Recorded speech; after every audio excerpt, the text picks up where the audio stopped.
L'odeur du sang frais se mêlait au parfum du pain et de la terre humide alors que je me cachais dans les ombres du grand hall. La célébration de la pleine lune d'hiver battait son plein, avec des dizaines de loups sous leur forme humaine, vêtus de tenues élégantes, discutant, buvant et dansant, au son de la musique qui résonnait entre les murs de pierre ancestraux du manoir des Blackwood. C'était la nuit où les membres de la meute réaffirmaient leurs liens, leur position et leur loyauté. Et c'était la nuit où, une fois de plus, je devenais invisible. Mes doigts serraient le petit bracelet en argent que ma grand-mère m'avait donné avant de mourir. « C'est pour te protéger, Olivia », avait-elle chuchoté sur son lit de mort. La force réside dans ce que les autres voient comme une faiblesse. La lune illumine même les coins les plus sombres, mon amour. Cet objet était tout ce qu'il me restait d'elle, la seule Oméga qui avait gagné un respect authentique dans cette meute de Toronto. Je passai mon pouce sur le petit pendentif en demi-lune, sentant ses rainures tout en observant la salle. Mes cheveux blonds, presque blancs sous la lumière froide qui entrait par les hautes fenêtres, étaient retenus en une tresse simple qui descendait le long de mon dos. Je m'étais efforcée de paraître présentable, avec une robe bleu foncé achetée dans une friperie, la meilleure que je pouvais me permettre avec mon salaire d'assistante à la bibliothèque municipale. Elle n'était pas aussi élégante que les robes des femelles bêta et alpha, mais c'était ce que j'avais de mieux. De toute façon, personne ne regardait. Les omégas, nous étions les pacificateurs, les médiateurs, les invisibles. Notre odeur douce apaisait les tensions, notre présence adoucissait les conflits. Mais nous n'étions pas faits pour diriger, nous n'étions pas faits pour nous battre, nous n'étions pas faits pour être remarqués. Surtout moi, qui ne parvenais même pas à compléter une transformation sans ressentir des douleurs atroces. Une ratée, comme mon père avait l'habitude de me le rappeler avant de nous abandonner quand je n'avais que 12 ans. Le brouhaha dans la salle diminua soudainement, comme une vague qui se retire. Le silence se répandit dans la foule. Les souffles restèrent suspendus. Je me tournai vers le grand escalier, et c'est alors que je le vis. Nathaniel Blackwood, le roi Alpha, descendant les marches d'un pas ferme qui résonnait comme le tonnerre dans le calme soudain. Grand, les épaules larges, et avec une présence qui dominait tout l'environnement, ses yeux gris balayaient la salle avec un mélange d'indifférence et de mépris. Ses cheveux noirs contrastaient avec sa peau pâle, et la cicatrice qui coupait sa mâchoire gauche pulsait légèrement, comme cela arrivait toujours lorsqu'il était irrité. Et Nathaniel Blackwood était toujours irrité. Des rumeurs sur sa cruauté circulèrent dans la meute depuis des années. Depuis qu'il avait assumé la position de son père, 3 ans auparavant, le nombre de loups punis, exilés, ou pire, avait augmenté drastiquement. Il gouvernait par la peur, non par le respect. Sa colère était légendaire. On disait qu'après que sa fiancée, une alpha de la meute voisine, l'eût abandonné à la veille de leur mariage, quelque chose en lui s'était brisé de façon permanente. Peu osait en parler, mais j'avais entendu les murmures à la bibliothèque. En tant qu'assistante bibliothécaire, je faisais pratiquement partie des meubles. Les gens parlaient comme si je n'étais pas là. Nathaniel ne souriait jamais, ne montrait jamais de faiblesse, ne permettait jamais à quiconque de s'approcher suffisamment pour voir au-delà de la muraille de fureur qu'il avait construite autour de lui. Il traversa la salle, comme s'il était seul, ignorant les salutations, les regards baissés en signe de soumission, les offres de boissons, et se dirigea directement vers son trône, sculpté dans un bois sombre, s'asseyant avec la posture rigide de quelqu'un qui s'attend à une attaque à tout moment. Ses bêtas, Alaric et Victor, se positionnèrent de chaque côté du trône comme des statues vigilantes. C'est alors que les problèmes commencèrent. Un loup plus jeune, Thomas, qui était revenu récemment d'une saison d'études à l'étranger, s'approcha du trône avec un sourire trop facile, un verre de whisky à la main. Il semblait ne pas comprendre la dynamique de la meute sous le commandement de Nathaniel. « Mon alpha », dit-il d'une voix trop forte, avec un léger accent français. « J'aimerais porter un toast à votre anniversaire de leadership et offrir une suggestion pour améliorer nos relations avec la meute de Hudson Bay. » Je sentis l'air de la salle devenir dense, lourd. Le visage de Nathaniel resta impassible, mais la cicatrice sur son visage pulsa plus fort et ses yeux s'assombrirent comme le ciel avant une tempête dévastatrice. « Thomas Morrison, dit-il. » Sa voix était basse, contrôlée, mais chargé d'une menace qui fit flancher mes genoux. « Tu interromps mon entrée pour me donner une suggestion ? Toi qui as passé les 2 dernières années à Paris pendant que nous faisions face à des attaques de chasseurs à nos frontières ?» Le sourire de Thomas vacilla. Il regarda autour de lui cherchant du soutien, mais tous détournèrent le regard. « Je pensais juste… » « Tu n'as pas pensé. » Nathaniel se leva lentement. La température de la salle semblait avoir chuté de plusieurs degrés. « C'est bien là le problème, tu ne penses pas ?» Alaric et Victor échangèrent des regards inquiets. La dernière fois que Nathaniel avait perdu le contrôle lors d'une célébration, 2 loups avaient en fini à l'hôpital. Je sentis mon cœur s'accélérer. La peur qui émanait de tous dans la salle était presque suffocante. Thomas recula d'un pas, réalisant enfin son erreur. Mais il était trop tard.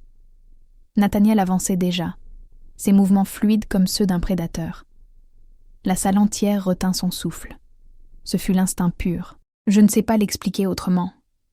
Avant de pouvoir traiter ce que je faisais, j'avais déjà lâché mon verre et je marchais vers le centre de la salle.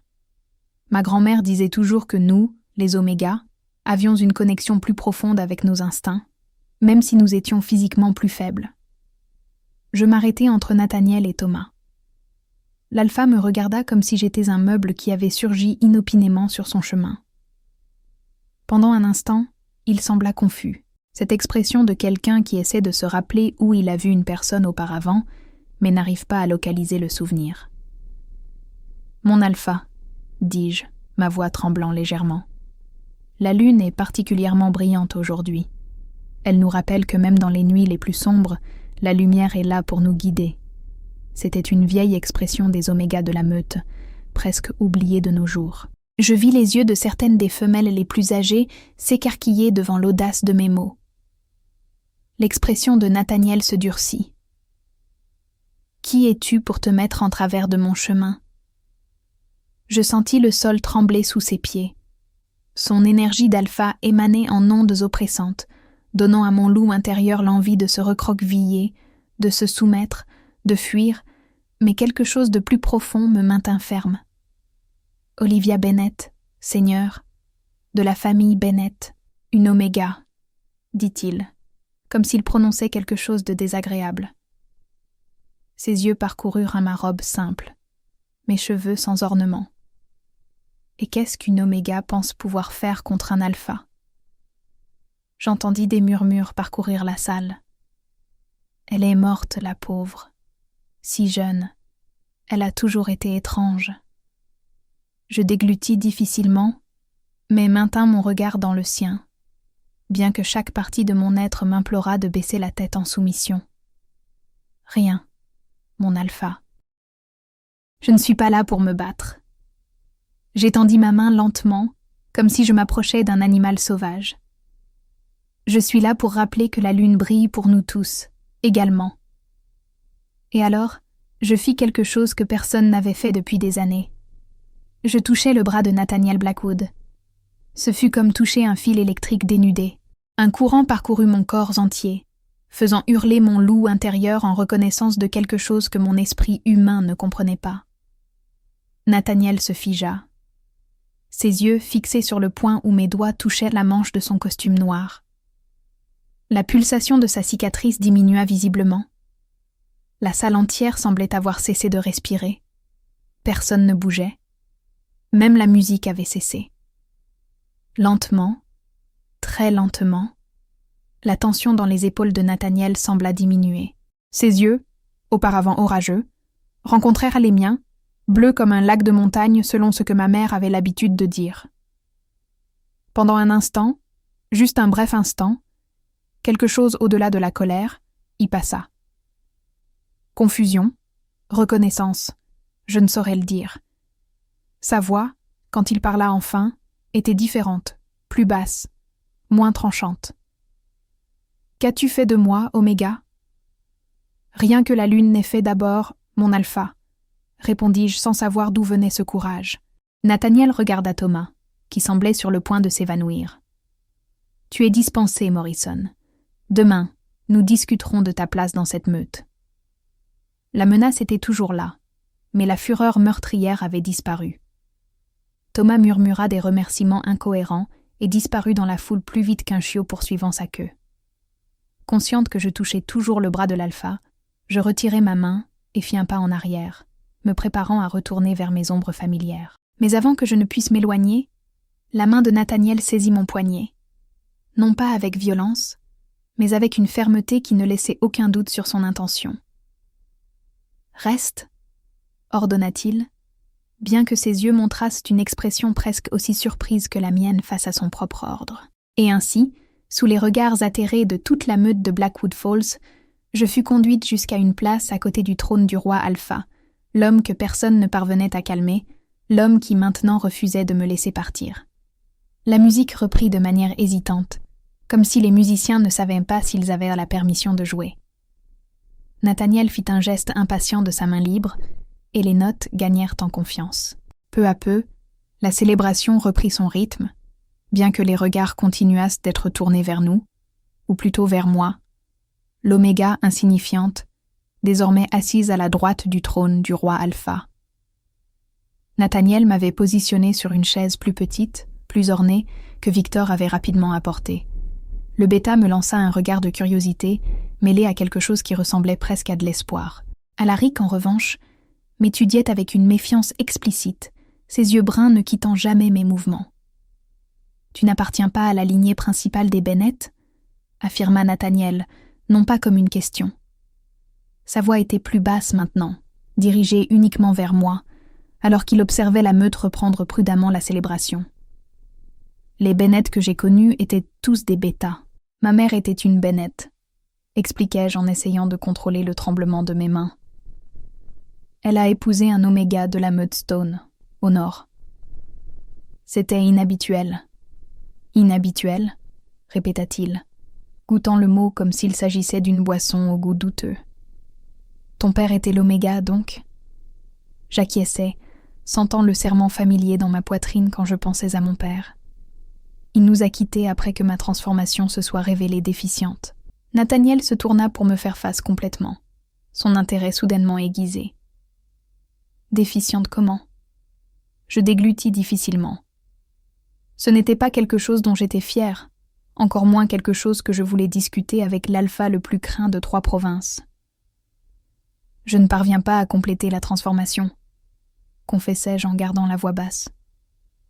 Seulement partielle, c'est douloureux. Ses yeux parcoururent mon visage, cherchant le moindre signe de mensonge. Et pourtant, tu as interrompu un alpha sur le point de discipliner un subordonné. Cela requiert une espèce particulière de courage ou de stupidité. Un faible sourire échappa de mes lèvres avant que je ne puisse le contenir. Peut-être un peu des deux. À ma surprise, quelque chose ressemblant à un sourire menaça d'apparaître sur son visage, mais fut rapidement réprimé. Il s'adossa à son trône, ses doigts tambourinant sur la coudoir sculptée. « Tu travailles à la bibliothèque ?» Ce n'était pas une question. « Comment le savez-vous ?»« Je suis l'alpha. Je sais tout de ma meute. » Son expression se ferma de nouveau comme des nuages couvrant la lune. Même de ceux qui préfèrent se cacher dans les ombres. Avant que je puisse répondre, une femme haute et élégante s'approcha, portant une robe rouge sang qui accentuait ses courbes. Sophia Winters, la fille du chef de la meute voisine, une alpha pur sang, connue tant pour sa beauté que pour son ambition. Les rumeurs disaient que son père était impatient d'unir les 2 meutes par un mariage. « Nathaniel », salua-t-elle avec un sourire calculé, ignorant complètement ma présence. La lune nous bénit de sa lumière ce soir. Je sentis la tension revenir dans le corps de Nathaniel, bien que son expression restât neutre. « Sophia, je ne savais pas que tu viendrais. Ton bêta Alaric a étendu l'invitation. » Elle répondit, ses yeux verts se posant enfin sur moi avec l'indifférence de quelqu'un qui observe une tache sur le mur. « Je vois que tu es occupé. » Quelque chose s'assombrit dans le regard de Nathaniel. Par instinct, ma main se déplaça vers son bras à nouveau. Nos doigts se touchèrent brièvement, et je sentis ce même courant électrique. Il expira lentement.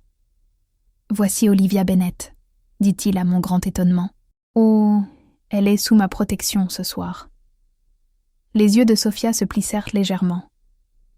Une oméga. Quel choix intéressant pour une compagnie. Toutes les compagnies ne sont pas choisies par convenance politique, répondit Nathaniel, sa voix reprenant le ton tranchant qu'il avait l'habitude d'utiliser.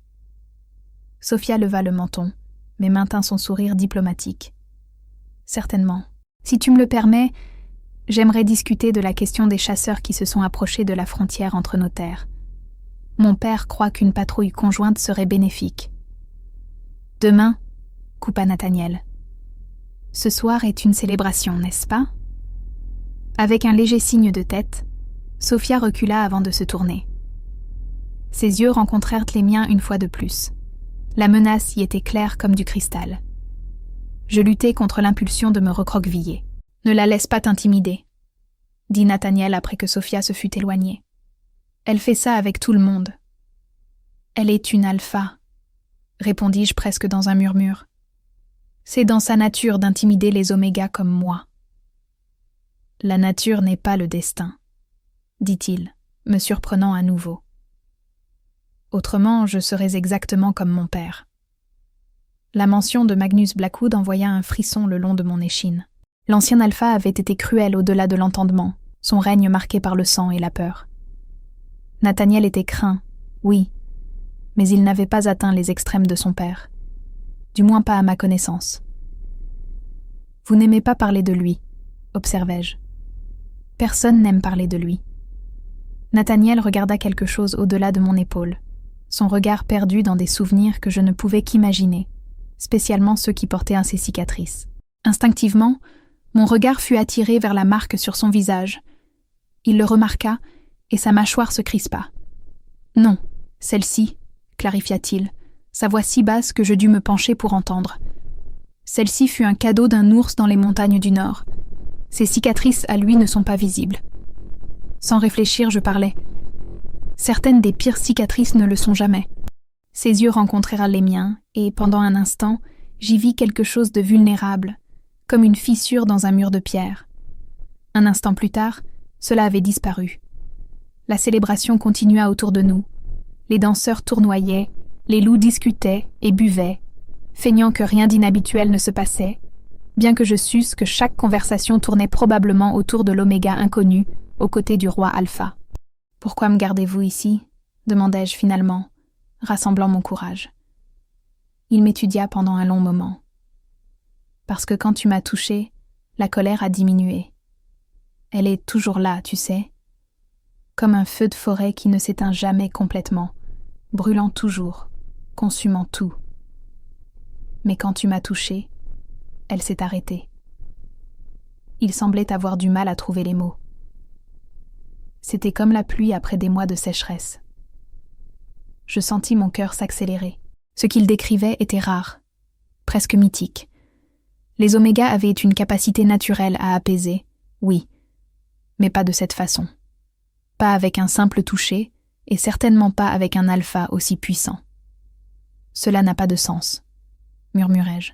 « Non, cela n'en a pas. » Il m'observa avec une intensité renouvelée. « Quoi d'autre n'a pas de sens chez toi, Olivia Bennett ?» Avant que je puisse répondre, un fracas secoua la salle. Les grandes portes d'entrée furent grandes ouvertes, et une rafale de vent glacial envahit l'espace. 3 figures ensanglantées titubèrent vers l'intérieur, des loups de la patrouille frontalière. Nathaniel se leva d'un bond. Que s'est-il passé? L'un des loups, tenant à peine debout, s'avança. Je le reconnus comme Ethan, l'un des pisteurs les plus expérimentés de la meute. « Nous avons été pris en embuscade », haleta-t-il, le sang coulant d'une coupure profonde sur son front. « Des chasseurs. Mais ce ne sont pas des chasseurs ordinaires. Ils savaient exactement comment nous coincer. Ils connaissaient nos modèles de patrouille. » Un murmure de peur parcourut la salle. Les chasseurs ordinaires étaient dangereux, mais prévisibles. Des chasseurs avec des connaissances internes étaient un cauchemar. « Combien ?» exigea Nathaniel, sa voix reprenant le ton de commandement. « Au moins 20, armés de balles en argent et d'autres choses, une sorte de tranquillisant. Ils ont emmené Marcus et Sarah. » Nathaniel se tourna vers Alaric et Victor. « Montez des équipes de recherche. Je veux toutes les frontières surveillées et tous les loups disponibles mobilisés. » La salle explosa d'activité. La célébration était officiellement terminée. Instinctivement, je me levai pour aider, mais la main de Nathaniel saisit mon poignet à nouveau. « Non, toi, » dit-il, ses yeux maintenant du gris le plus sombre que j'ai jamais vu. « Toi, tu restes avec moi. »« Je peux aider, » protestai-je. À la bibliothèque, j'ai accès aux cartes anciennes de la région, y compris les tunnels et les grottes que peu connaissent, des endroits où ils pourraient cacher des otages. Quelque chose changea dans son expression. Surprise, suivie d'une décision rapide. « Viens alors. » Nous allâmes dans une salle adjacente, qui se transforma rapidement en centre de commandement. Des cartes furent étendues sur une grande table en chêne, et des loups de différents rangs se réunirent autour. Sophia était parmi eux, me lançant des regards qui alternaient entre curiosité et dédain. « Parle !» ordonna Nathaniel en indiquant les cartes. Prenant une grande inspiration, je m'approchai. Des années à cataloguer les archives historiques de la région m'avaient redonné une connaissance que peu possédaient. Les mains encore tremblantes, mais la voix plus ferme, je commençai à indiquer des lieux. Ici, ces grottes à la base de la montagne Raven ont été utilisées pendant la guerre civile. Et ici, ce système de tunnels anciens qui reliait la mine abandonnée à la rivière. Si je devais cacher des otages, je choisirais l'un de ces deux endroits. Ils sont accessibles, mais suffisamment isolés. Nathaniel acquiesça, absorbant l'information. Nous nous diviserons en deux groupes. Alaric, tu mèneras le groupe vers les grottes. Victor, les tunnels. Et vous ? Demanda Alaric, son expression inquiète. Je resterai au manoir pour coordonner les communications. Nathaniel répondit à contre-cœur. Pour beaucoup, y compris lui-même, c'était la position la plus sensée pour l'alpha principal. Et je garderai notre spécialiste en cartes près de moi. Sophia fit un pas en avant. Mon père enverra des renforts dès qu'il saura. Je peux mener le 3e groupe pour vérifier l'ancienne cabane de chasse dans le secteur Est. Nathaniel acquiesça brièvement. La menace commune avait temporairement surpassé toute tension politique. En quelques minutes, les loups se dispersèrent vers leurs devoirs assignés. Je restai aux côtés de Nathaniel pendant qu'il parlait rapidement dans son téléphone portable, organisant plus de patrouilles, alertant les meutes voisines, établissant des périmètres. C'était comme regarder une machine parfaitement calibrée en action, efficace, précise, létale. Quand il raccrocha finalement, je notai que sa main droite tremblait légèrement. Avec l'adrénaline qui diminuait, la colère revenait, alimentée par la peur pour ces loups capturés. « Ils iront bien », dis-je doucement, sans savoir si je croyais à mes propres mots. « Ces loups sont forts, mais ils ne sont pas invincibles », répondit-il, la voix rauque. « Et ces chasseurs, s'ils ont des informations internes ?» Il laissa sa phrase inachevée, mais l'implication était claire. Un traître. Quelqu'un à l'intérieur de la meute collaborait avec des chasseurs de loups-garous. Je regardais le bracelet en argent à mon poignet, la petite amulette de lune brillant sous les lumières. Les mots de ma grand-mère résonnèrent dans mon esprit. La force dans ce que les autres voient comme une faiblesse. « Tu vas les trouver », affirmai-je, non pas comme une consolation vide, mais comme une certitude. Et quand tu les trouveras, tu ne seras pas seul. Nathaniel leva les yeux vers moi. La tempête en eux momentanément apaisée. Sa main couvrit la mienne sur la carte, et la chaleur de son contact envoya une autre vague de cette étrange électricité à travers mon corps. « Non », approuva-t-il, sa voix presque un murmure. « Il semble que je ne sois plus seule, n'est-ce pas, Olivia Bennett ?» Et malgré le chaos, le danger, l'incertitude qui nous entourait, quelque chose en moi se réchauffa à ces mots. Pour la première fois, quelqu'un me voyait vraiment. Lui, l'homme que tout le monde craignait de regarder dans les yeux. Les heures suivantes passèrent dans un flou d'activités frénétiques. Le manoir, qui quelques heures plus tôt vibrait de musique et de célébration, pulsait maintenant de l'attention d'une opération de sauvetage. Des loups entraient et sortaient, apportant des rapports, recevant des ordres, se préparant à partir. L'air sentait la peur, l'adrénaline et la détermination. Je restais aux côtés de Nathaniel comme une ombre réticente. Plusieurs fois, je suggérais que je pourrais être plus utile à la bibliothèque, cherchant des informations supplémentaires. Mais chaque tentative était rejetée par un regard ferme et un simple « reste ». Peu à peu, je compris qu'il ne s'agissait pas seulement de ma capacité inexplicable à calmer sa colère. Il y avait autre chose, quelque chose que lui-même semblait ne pas comprendre totalement. Les chasseurs se déplacent vers l'est, rapporta un loup nommé Dominique, arrivant essoufflé. Alaric dit qu'ils ont trouvé des traces récentes dans les grottes, mais l'odeur, il y a quelque chose d'étrange dans l'odeur. Étrange comment ? Demanda Nathaniel, se penchant sur la carte mise à jour. Chimique, comme s'ils utilisaient quelque chose pour masquer leur propre odeur, mais en laissant une trace différente intentionnellement. Nathaniel fronça les sourcils. Une distraction. Possiblement. Un soupçon commença à se former dans mon esprit. Les loups qui ont été capturés, demandai-je hésitante à l'interrompre. Marcus et Sarah, ont-ils une importance spéciale pour la meute ? Tous les regards se tournèrent vers moi. Nathaniel m'étudia un moment avant de répondre. Marcus est notre meilleur pisteur et Sarah est notre spécialiste en herbes et médecine traditionnelle des loups. Ses yeux se plissèrent. Pourquoi ? Parce que cela ne ressemble pas à une chasse ordinaire, répondis-je lentement, les pièces s'assemblant dans mon esprit. Cela ressemble à une collecte. Ils prennent des loups avec des compétences spécifiques. Un silence lourd tomba sur la salle. Nathaniel traita mes paroles, son visage se durcissant à chaque seconde. « Si c'est ça, dit-il enfin, alors nous n'avons pas affaire à des chasseurs ordinaires qui cherchent des trophées. Nous avons affaire à quelqu'un qui veut des connaissances, des compétences lupines. Ou créent-ils leur propre meute ?» suggéra Victor, qui était revenu peu avant des tunnels. En capturant des loups avec des compétences complémentaires. Nathaniel secoua la tête. Non, un loup forcé ne serait jamais vraiment loyal. À moins qu'il n'ait pas le choix, murmurai-je, un vieux souvenir surgissant dans mon esprit. Il y a des histoires à la bibliothèque, des documents anciens sur des expériences avec des loups-garous pendant la Seconde Guerre. Quel genre d'expérience ? Exigea Nathaniel, son regard intense sur moi.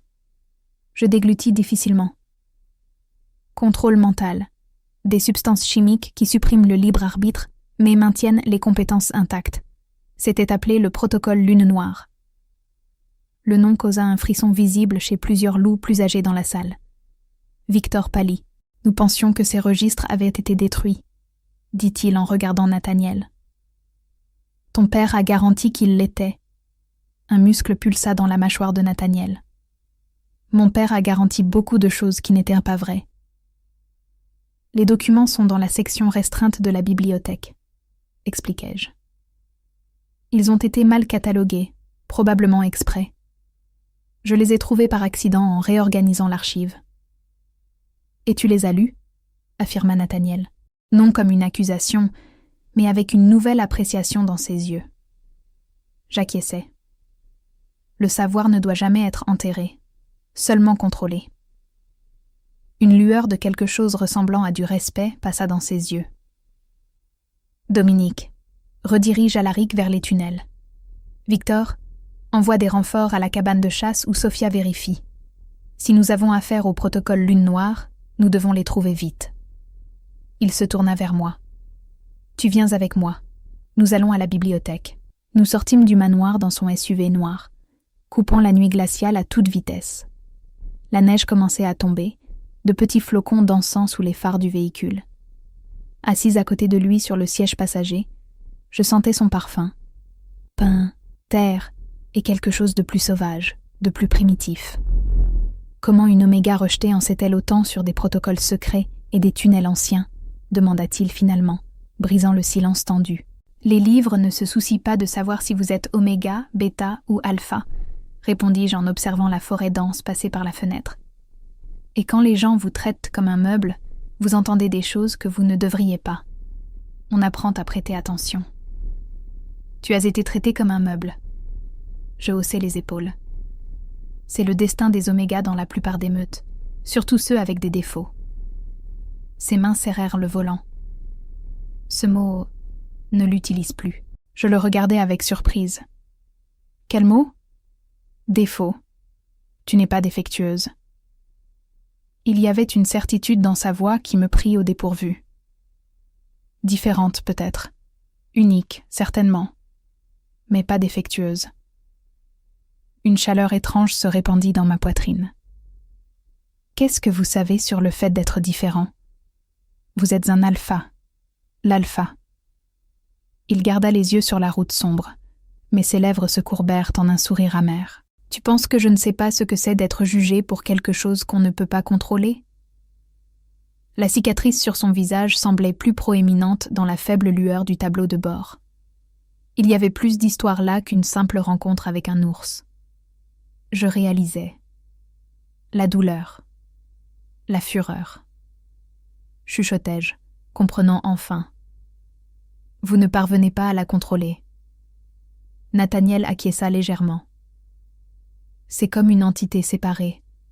Un loup à l'intérieur du loup. Tous les alphas de la lignée Blackwood l'ont à un certain degré. Chez mon père, c'était brutal. Chez moi, c'est pour ça que tout le monde vous craint, conclus-je. C'est pour ça qu'ils doivent me craindre, corrigea-t-il. Un alpha qui ne peut pas contrôler sa colère est un danger pour tous, y compris pour lui-même. Je regardais mes mains. Au fil des années, je m'étais habituée à me voir comme moins que rien, comme incomplète. Mais peut-être que Nathaniel avait raison. Pas défectueuse, juste différente. Tout comme lui. Jusqu'à ce que je vous touche, murmurai-je. Ses yeux rencontrèrent les miens un bref moment avant de retourner à la route. Jusqu'à ce que tu me touches. Nous arrivâmes à la bibliothèque municipale de Blackwood Falls, un bâtiment victorien de pierre et de verre, silencieux et endormi à 7 heures de la nuit. Utilisant ma carte d'accès, nous entrâmes par la porte arrière. L'odeur familière de vieux livres et de bois poli m'accueillit comme un vieil ami.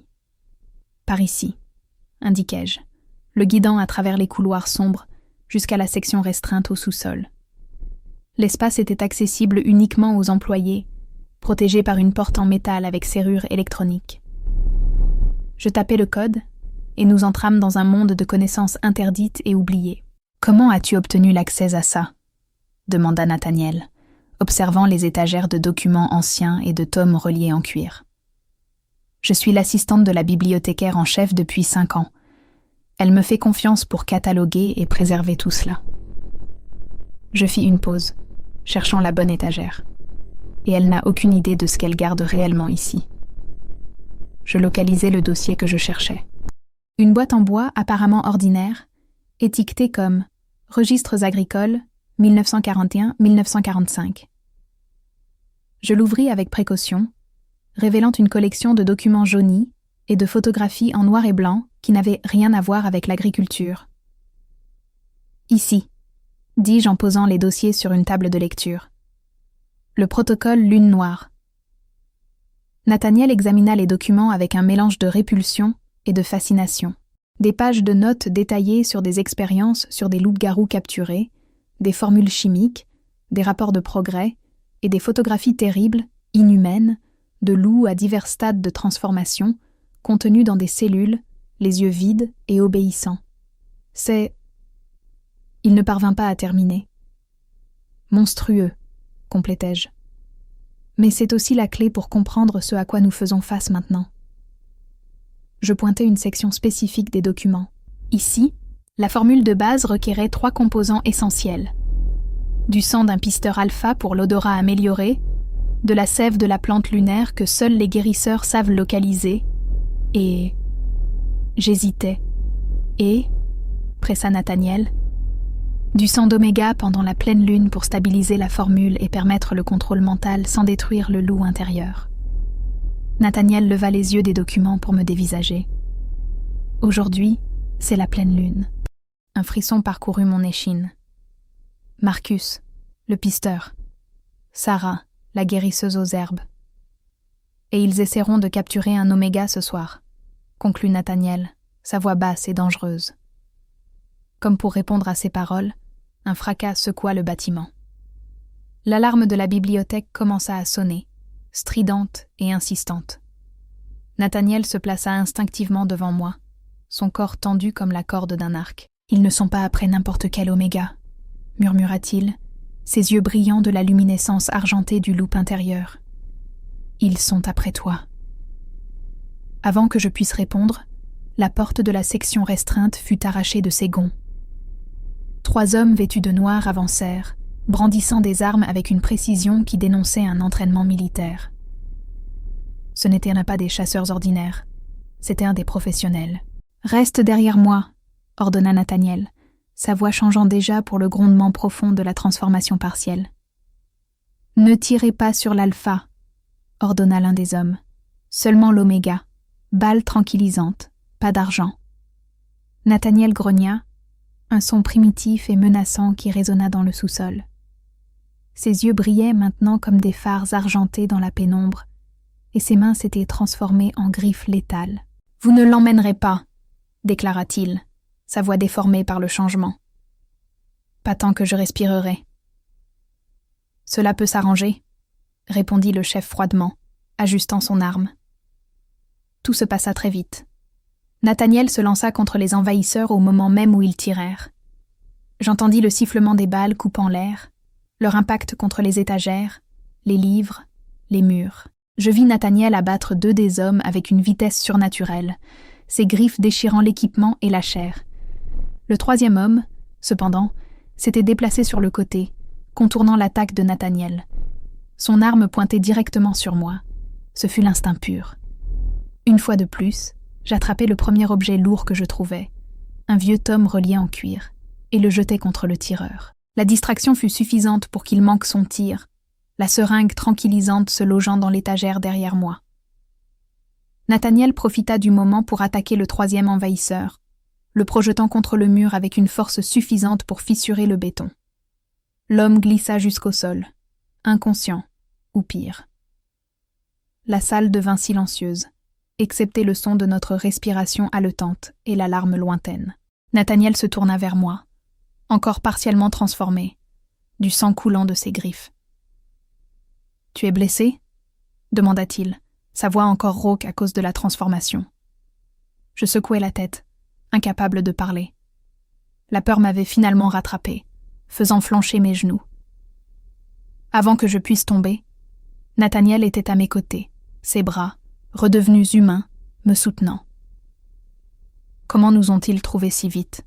demandai-je en tremblant contre sa poitrine. « Quelqu'un leur a dit ?» répondit-il, son cœur battant fort contre mon oreille. « Quelqu'un de proche ? Un traître ?» chuchotai-je. Il m'écarta doucement, tenant mes épaules pour me regarder dans les yeux.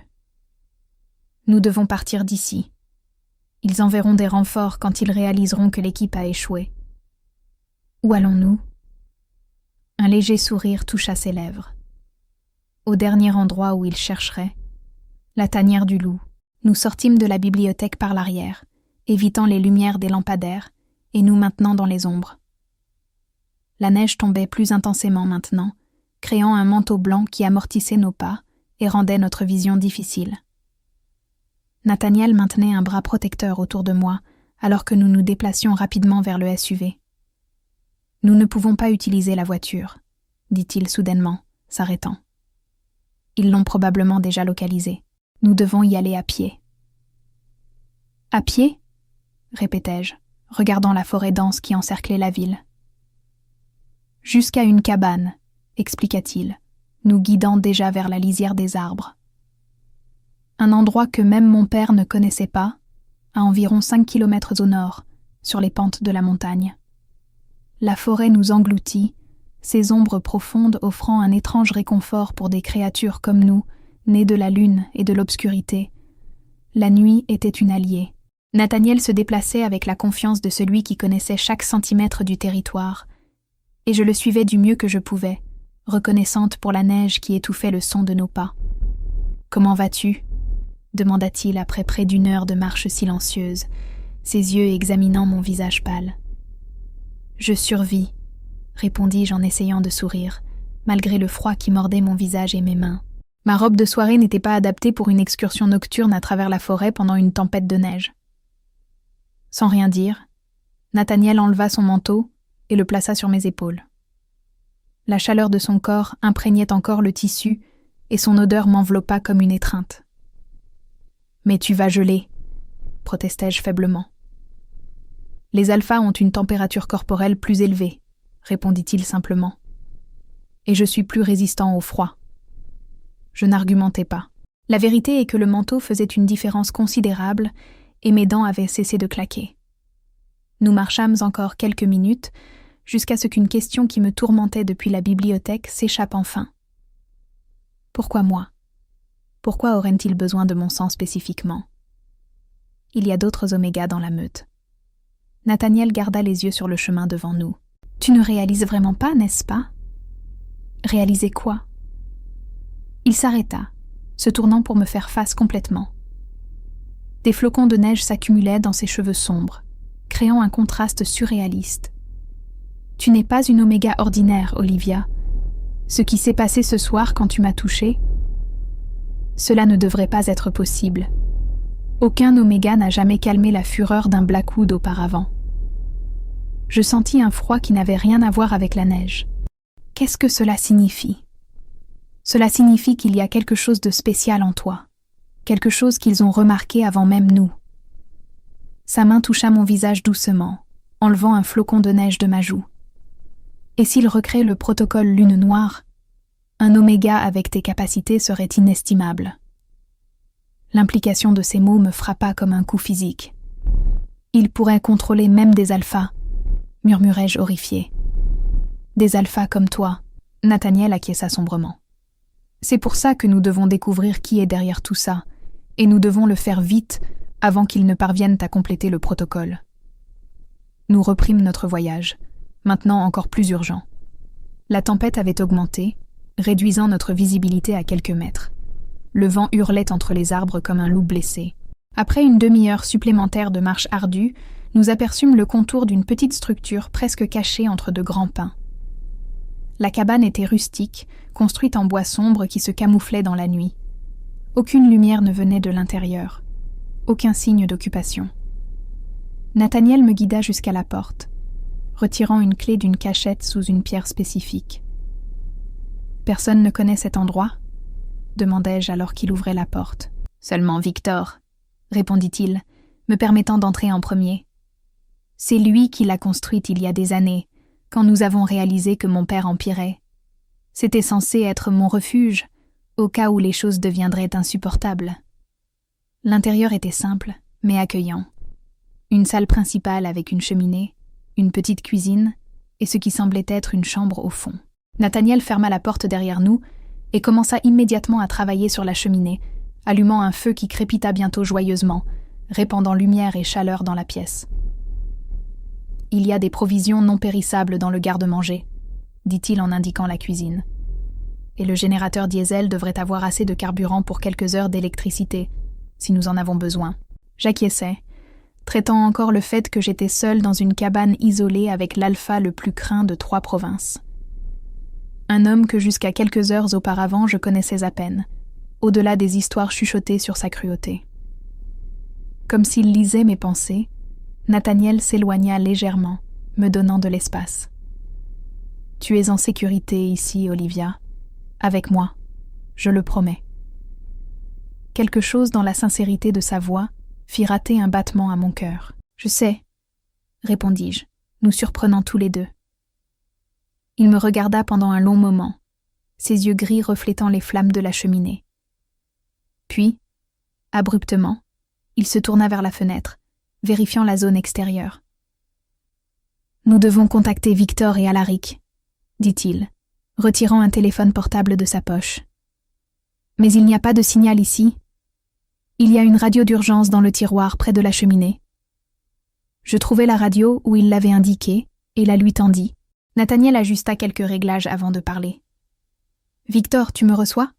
C'est Nathaniel. » De la friture répondit pendant quelques secondes, jusqu'à ce que la voix de Victor surgisse, entrecoupée, mais audible.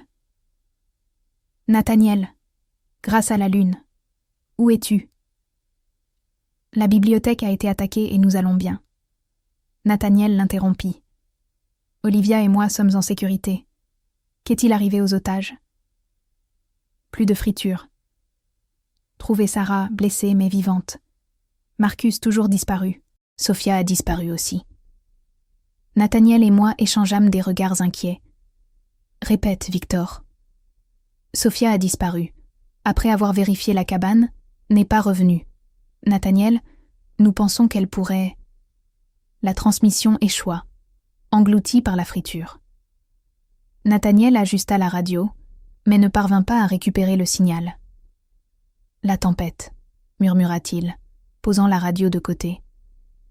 Elle interfère. Il a dit que Sophia a disparu ?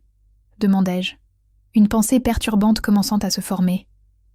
Nathaniel acquiesça lentement, son expression sombre. Après avoir vérifié la cabane de chasse, sans rapporter de trouvailles. Tu penses qu'elle... Je ne veux pas le croire, dit-il, passant la main dans ses cheveux dans un geste de frustration. Mais cela a du sens.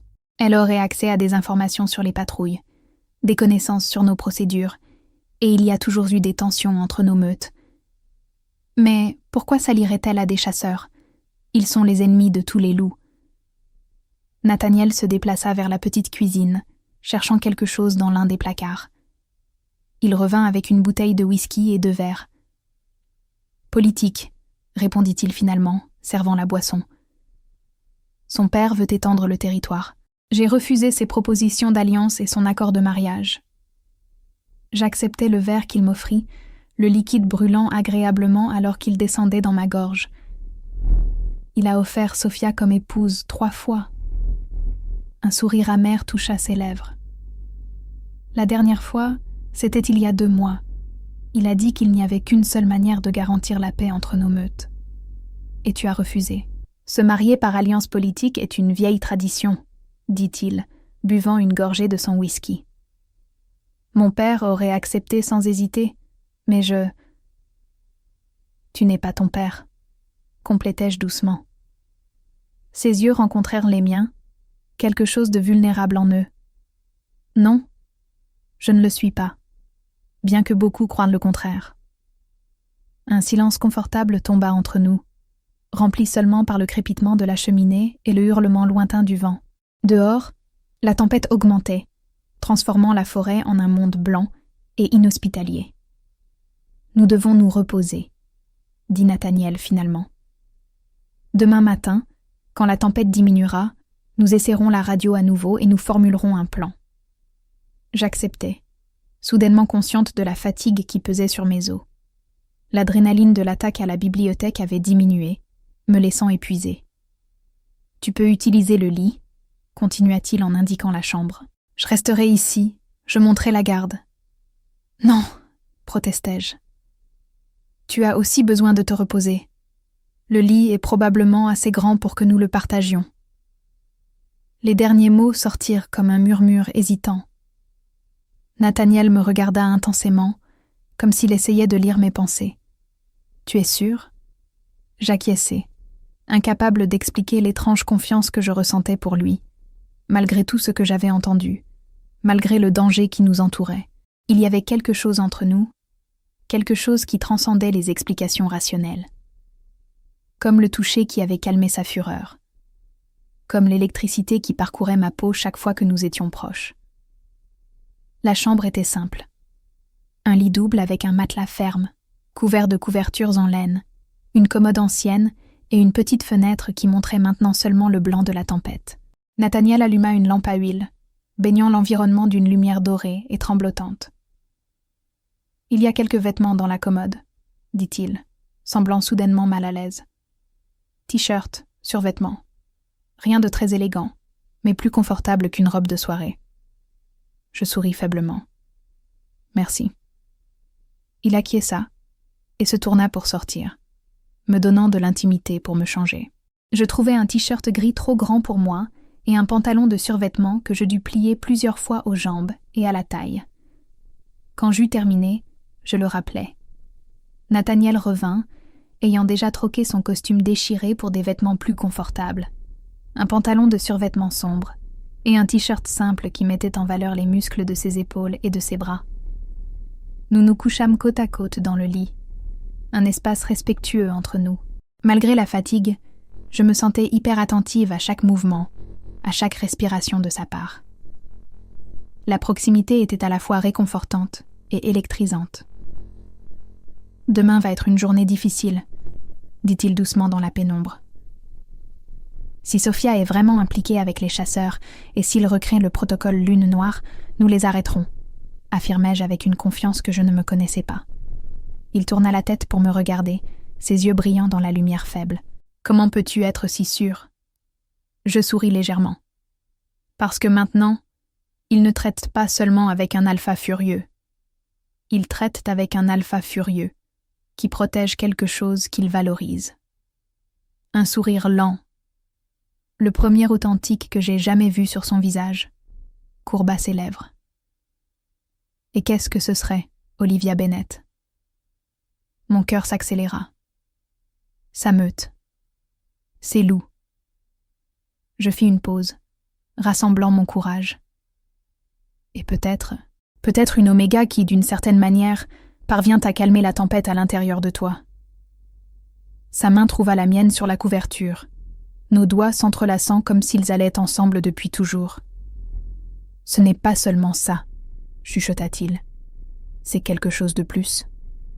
Quelque chose que je ne peux pas expliquer. » « Pas besoin d'expliquer, » répondis-je, ma voix presque inaudible. « Je le sens aussi. » Il s'approcha lentement, comme s'il me donnait le temps de reculer. Mais je ne voulais pas reculer.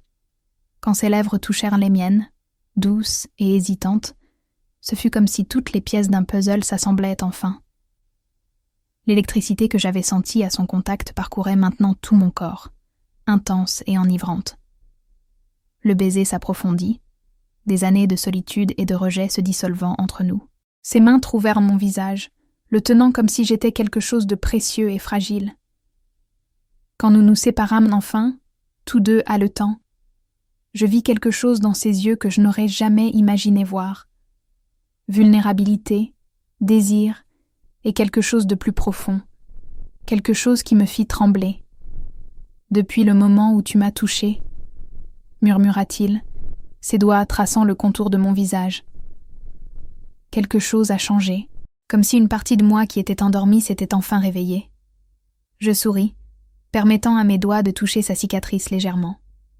Pour moi aussi, comme si après une vie entière à me sentir incomplète.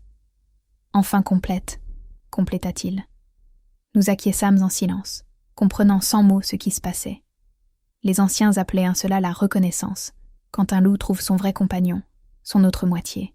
C'était rare, presque mythique, et cela arrivait indépendamment des hiérarchies ou des statuts. Un alpha et une oméga, le plus fort et la plus fragile, le craint et la rejeté. Je posai ma tête sur sa poitrine, écoutant le battement fort de son cœur. Ses bras m'enveloppèrent de manière protectrice, et pour la première fois depuis des années, je me sentis véritablement en sécurité. Nous nous endormîmes ainsi, entrelacés, alors que la tempête rugissait dehors, comme si elle essayait, sans succès, de séparer ce que le destin avait uni. Je me réveillai avec la touche douce de la lumière de l'aube, filtrant par la fenêtre. La tempête avait cessé durant la nuit, laissant un monde blanc et silencieux dehors. Nathaniel n'était plus à mes côtés, mais sa chaleur imprégnait encore les draps. L'odeur de café fraîchement préparé remplissait la cabane, avec l'arôme de quelque chose en train de cuire. Je me levai lentement, mon corps endolori par la marche de la veille et par la tension des événements récents. Je m'habillai rapidement avec les mêmes vêtements prêtés et me dirigeai vers la salle principale. Nathaniel était dans la petite cuisine, de dos, préparant ce qui semblait être des œufs et du bacon dans une vieille poêle. La scène était si domestique, si normale, que pendant un moment j'oubliais que nous étions des fugitifs, chassés par des ennemis qui cherchaient notre sang. « Bonjour », dis-je doucement. Il se retourna, ses yeux gris s'illuminant en me voyant. Sans les ombres de la colère qui les obscurcissaient habituellement, ils étaient impressionnamment clairs, presque translucides. « Bonjour », répondit-il, un léger sourire courbant ses lèvres. « J'ai trouvé quelques provisions qui sont encore bonnes.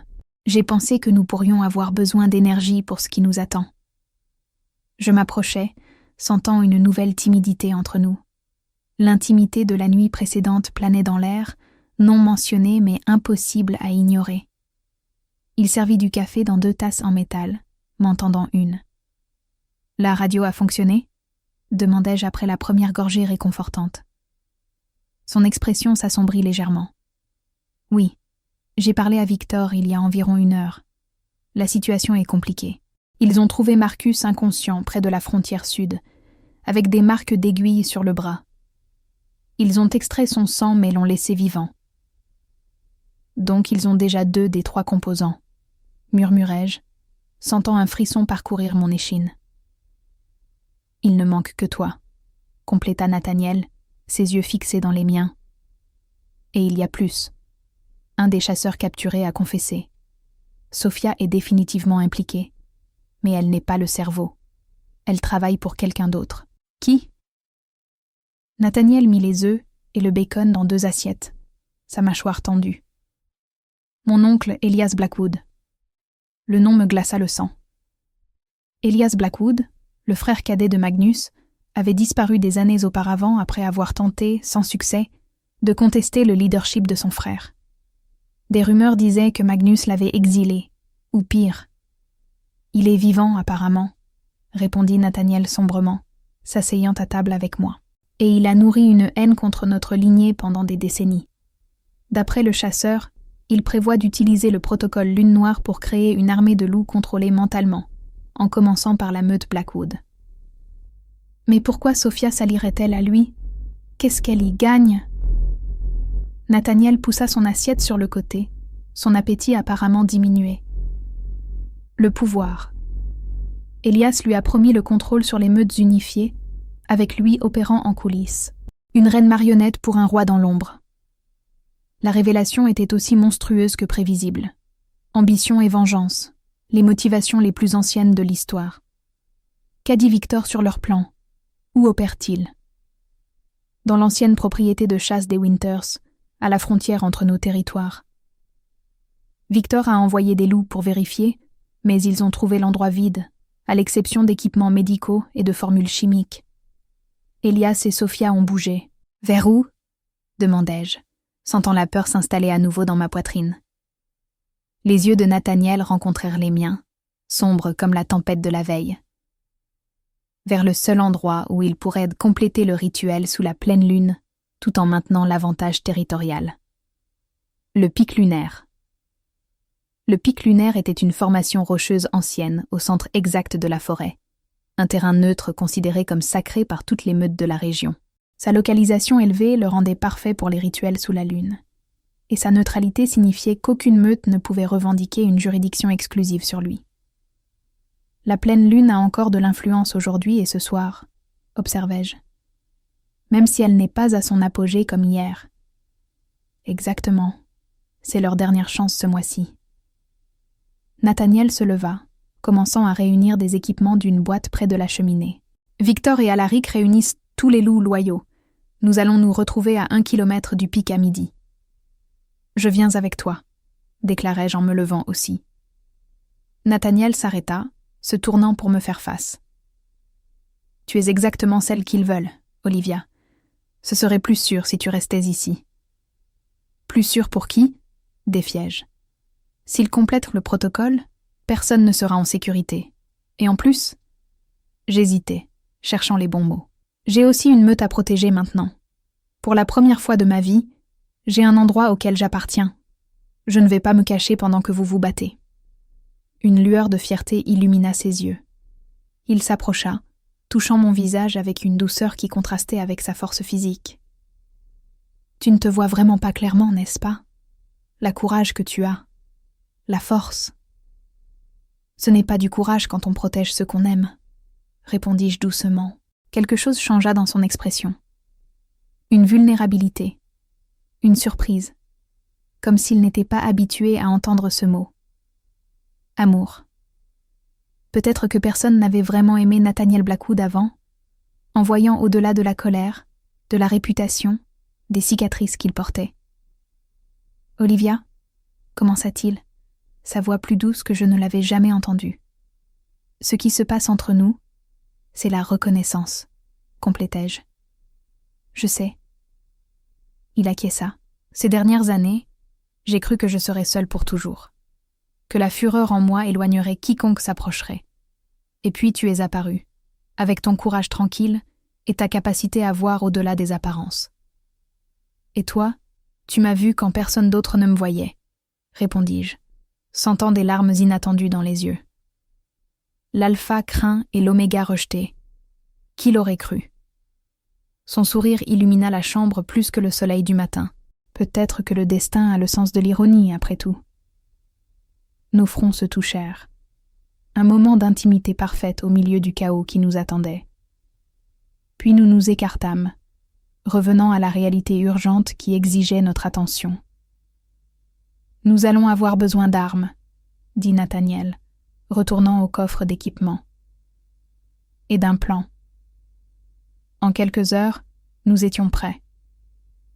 Nous laissâmes la cabane protégée par la forêt et commençâmes notre voyage vers le point de rendez-vous. La forêt était silencieuse sous le manteau de neige, le seul son étant celui de nos pas brisant la croûte de glace formée durant la nuit. Nous trouvâmes Victor, Alaric et environ 20 loups loyaux attendant à l'endroit convenu. Leurs visages montrèrent de la détermination mêlée à de l'appréhension. Ils ne se battraient pas seulement contre des chasseurs, mais contre d'autres loups, possiblement certains de leur propre meute, qui avaient été séduits par les promesses de Sophia et Elias. « Et mon alpha !» salua Victor, inclinant légèrement la tête. Ses yeux se détournèrent vers moi, une connaissance silencieuse passant entre nous. Il avait compris. Tous avaient compris. « Quelle est la situation au pic ?» demanda Nathaniel, assumant naturellement le commandement. « Ils ont environ 15 chasseurs professionnels et au moins 10 loups traîtres, » rapporta Alaric. « Ils ont monté un périmètre, mais la couverture n'est pas parfaite. Il y a un point faible du côté nord. Elias et Sophia sont au centre de la clairière au sommet, préparant une sorte d'autel. » Victor hésita. « Nathaniel, ils ont autre chose. Un dispositif qui semble trop moderne pour être le travail de chasseurs ordinaires. » « Quel genre de dispositif ?» demandai-je, une nouvelle crainte grandissant. Quelque chose avec des lumières et des panneaux de contrôle, comme de la technologie militaire. Nathaniel et moi échangeâmes des regards inquiets. Le protocole Lune Noire original était primitif, dit-il. Il fonctionnait, mais il était imprécis. Il exigeait des doses constantes. Si Elias a modernisé la formule avec la technologie actuelle, il pourrait contrôler des dizaines, peut-être des centaines de loups à la fois, complétai-je horrifié, de façon permanente. Le plan se forma rapidement. Nous diviserions nos forces. Un groupe créerait une distraction à l'entrée principale du pic, tandis qu'un groupe plus petit, mené par Nathaniel, s'infiltrerait par le point faible au nord. J'irais avec Nathaniel, avec Victor et 2 des loups les plus furtifs de la meute. Pendant que les autres se préparaient, ajustant les communicateurs et vérifiant les armes, Nathaniel me tira à l'écart, loin des oreilles curieuses. « Ne te sépare pas de moi, » instruisit-il, ses yeux intenses. « Si quelque chose tourne mal, si je te dis de courir, tu cours sans discuter. »« Nathaniel. »« Promets-le, Olivia. » Sa voix était ferme, mais ses yeux trahissaient sa peur. « Pas pour lui-même, réalisai-je, mais pour moi. S'il m'arrive quelque chose, la meute aura encore besoin de toi. » L'implication de ces mots me frappa. S'il ne survivait pas, je serais quoi? Sa compagne reconnue? Sa successeur? L'idée était aussi étrange qu'effrayante. « Il ne t'arrivera rien, » affirmai-je, tenant son visage entre mes mains. « Nous reviendrons ensemble, tous les deux. » Il embrassa ma paume doucement, un geste de tendresse que je n'aurais jamais associé au redouté roi Alpha. « Ensemble, » approuva-t-il. Mais je voyais l'ombre dans ses yeux, la disposition au sacrifice que tout vrai leader porte. L'attaque commença au crépuscule. Nous entendîmes les premiers tirs et grognements lointains, alors que notre petit groupe s'approchait silencieusement par le côté nord. La neige facilitait notre approche, amortissant nos pas. Victor ouvrait la marche, ses sens de pisteur nous guidant à travers les angles morts des patrouilles ennemies. Nous arrivâmes à la clairière au sommet du pic lunaire, presque sans incident. Cachés entre les arbres en bordure, nous observâmes la scène devant nous.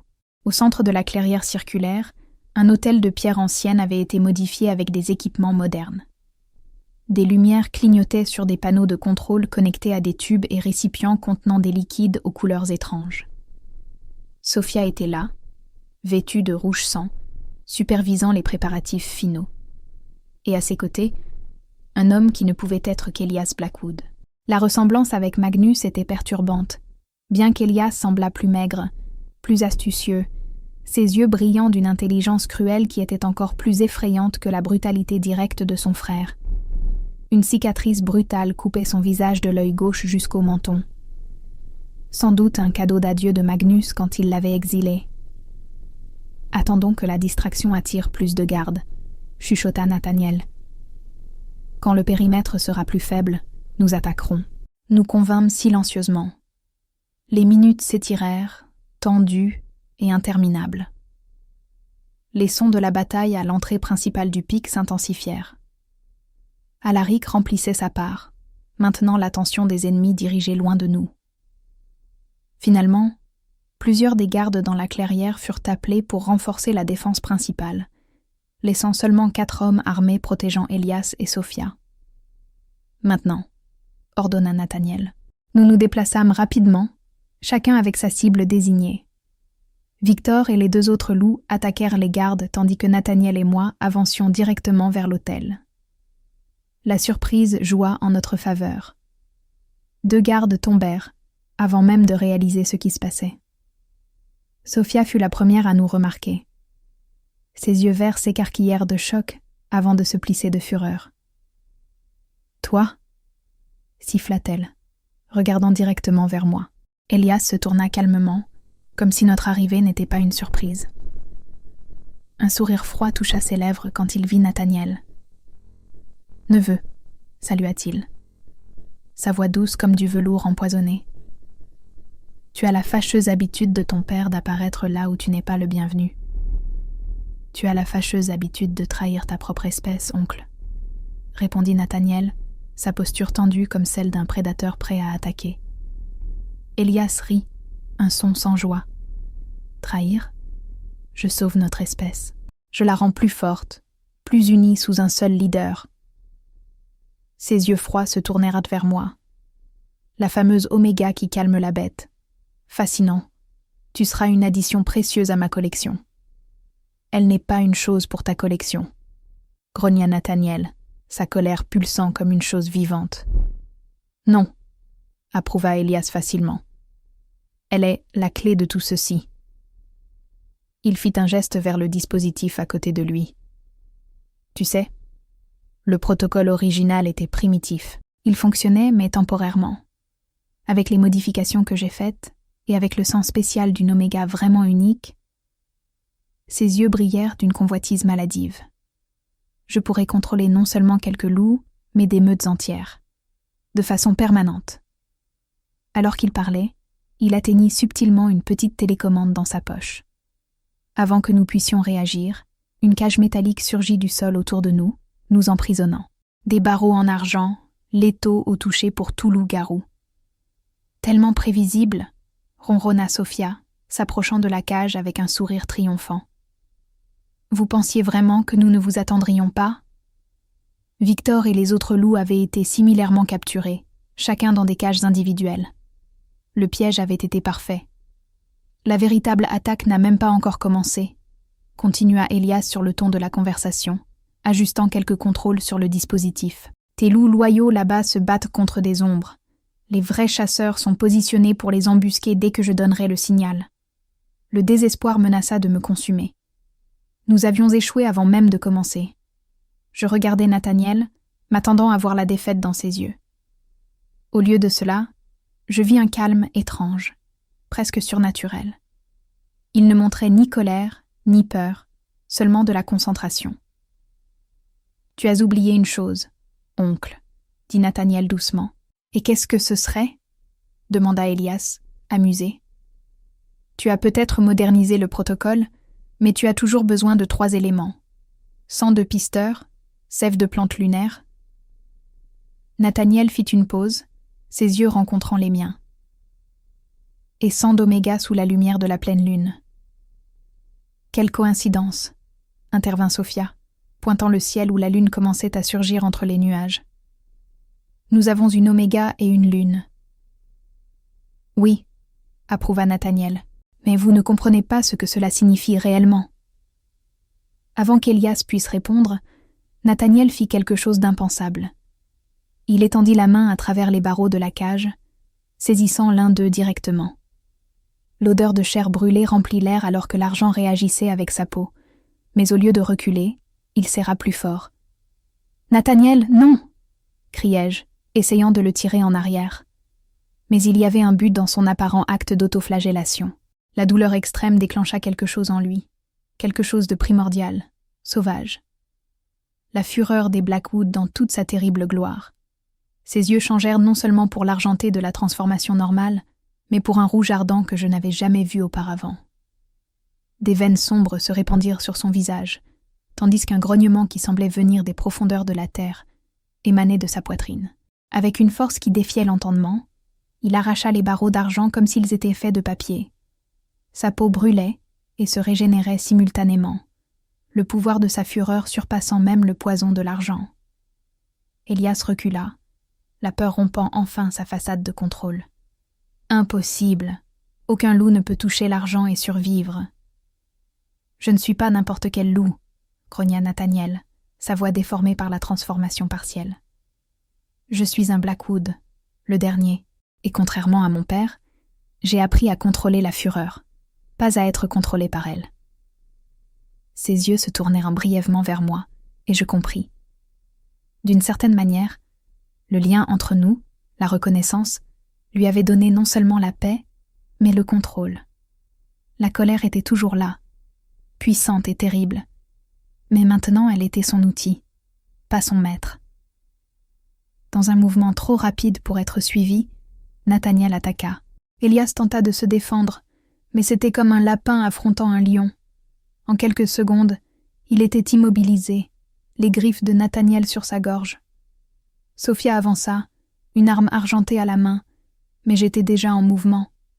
Utilisant un barreau cassé de la cage comme arme, je l'assommai d'un coup précis sur la tête. Elle tomba inconsciente, l'arme glissant au loin. « Finis-en » haleta Elias, regardant son neveu avec un mélange de peur et de défi. « Prouve que tu es le fils de ton père. Tue-moi comme il l'aurait fait. » Nathaniel pressa ses griffes plus profondément, des gouttes de sang surgissant sur le cou d'Elias. Pendant un moment terrible, je crus qu'il allait vraiment tuer l'homme. « Non » dit-il enfin, relâchant légèrement son étreinte. « Je ne suis pas mon père. Je ne l'ai jamais été. » Ses yeux rencontrèrent les miens. Et grâce à elle, je ne le serai jamais. Victor et les autres avaient réussi à se libérer de leur propre cage, inspirés par l'exploit impossible de Nathaniel. En quelques minutes, la situation était sous contrôle.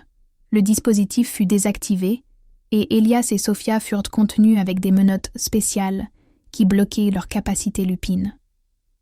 La bataille à la base du pic avait aussi tourné en notre faveur. Avec le leadership ennemi capturé, les chasseurs engagés perdirent leur coordination et furent rapidement vaincus. Les loups traîtres, confrontés au choix entre la reddition ou l'exil, choisirent presque tous de se rendre et d'implorer la miséricorde de leur alpha. Quand la lune atteignit son point le plus haut dans le ciel, illuminant la clairière de sa lumière argentée, Nathaniel se leva devant sa meute réunie. Ses brûlures d'argent étaient presque complètement guéries, bien que je susse qu'elles laisseraient des cicatrices permanentes. Une marque de plus de son voyage, de son sacrifice ce soir. Nous avons affronté une menace non seulement pour notre meute, mais pour tous les loups-garous, parla-t-il, sa voix portant dans l'air nocturne. Et nous avons vaincu. Non par la cruauté ou la peur, mais par la loyauté, le courage et l'union. Ses yeux rencontrèrent les miens dans la foule, et il étendit la main, m'appelant à ses côtés. Le cœur battant fort, je le rejoignis devant tous. Certains d'entre vous peuvent se demander pourquoi une oméga est à mes côtés, continua-t-il, tenant ma main fermement. La réponse est simple, bien que le miracle derrière elle ne le soit pas. Olivia Bennett est ma compagne reconnue, mon égale, et à partir d'aujourd'hui, co-leader de cette meute. Un murmure d'étonnement parcourut la foule. Une Oméga co-dirigeante était sans précédent, révolutionnaire. Mais alors que je regardais les visages autour de moi, je ne vis pas de rejet, mais de l'acceptation, du respect, et chez certains, spécialement les Omégas de la meute, quelque chose de plus brillant, l'espoir. La force ne vient pas seulement des griffes et des dents, continuai-je, ma voix plus ferme qu'elle ne l'avait jamais été. Elle vient de la sagesse, de la compassion et de la capacité à voir au-delà des apparences. Chacun de vous, alpha, bêta ou oméga, a une place ici, un but, une voix. Victor fut le premier à s'agenouiller, inclinant la tête en signe de respect. Alaric suivit, puis les autres, une vague d'acceptation qui se répandit dans toute la clairière. Plus tard, alors que la lune commençait sa descente dans le ciel et que la meute se préparait à retourner au manoir, Nathaniel et moi restâmes un moment dans la clairière désormais silencieuse. Le dispositif d'Elias avait été démonté, ses composants séparés pour étude et éventuelle destruction. « Que va-t-il leur arriver ?» demandai-je en pensant à Elias et Sophia. « Le conseil des meutes décidera, » répondit Nathaniel. « Mais leur trahison a été contre toutes les lois lupines. L'exil est le minimum auquel ils peuvent s'attendre. » J'acquiesçai, sentant un étrange soulagement. Il n'y aurait plus de sang versé ce soir. Pas par l'homme à mes côtés, qui avait choisi la miséricorde quand il aurait pu choisir la vengeance. « Tu aurais pu le tuer, » observai-je doucement. « Oui, mais tu ne l'as pas fait. » Nathaniel regarda la lune, sa lumière douce baignant son visage d'argent. La cicatrice sur sa mâchoire semblait moins proéminente maintenant, d'une certaine manière.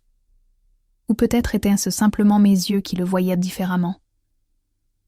Pendant des années, j'ai vécu avec la peur de devenir mon père, confessa-t-il.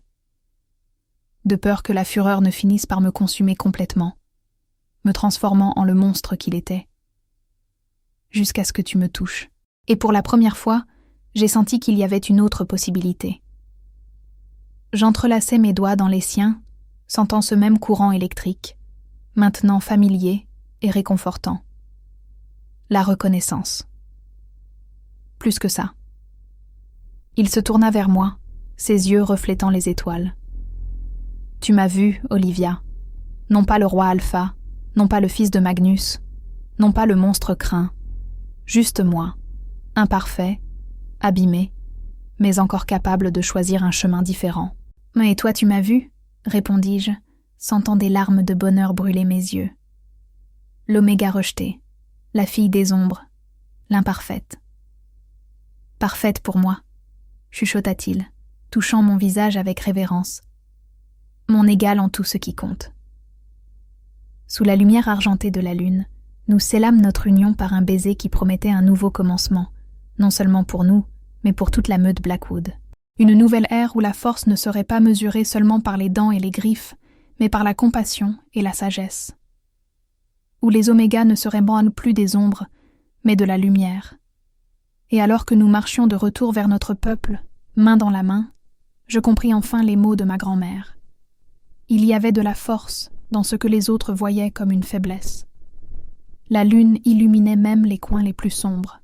Et parfois, nous avions juste besoin du courage de tendre la main et de toucher l'âme de quelqu'un, même quand tous les autres reculèrent de peur. Parce que personne n'apaisait vraiment la fureur du roi Alpha, jusqu'à ce que l'Oméga rejeté le touche, et il ne la laissa plus jamais partir.